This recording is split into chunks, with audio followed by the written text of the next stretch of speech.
Welcome to Sweet Life Beat Life. We hope this video helps.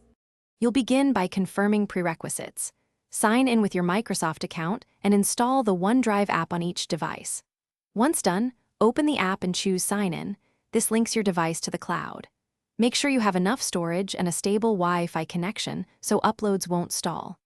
Next, accept permissions when prompted so OneDrive can access files and folders.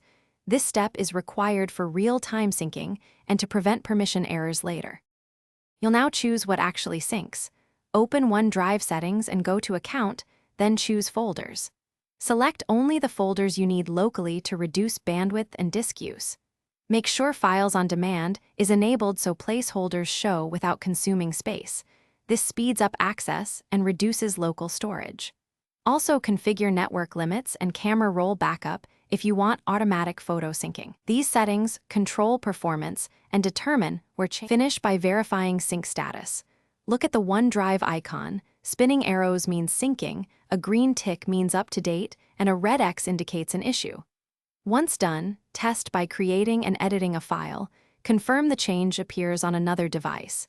If syncing stalls, pause and resume or restart the OneDrive app to force a refresh. And if problems persist, check for storage limits or file conflicts.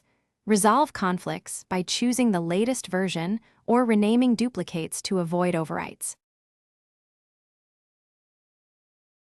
Thanks for watching.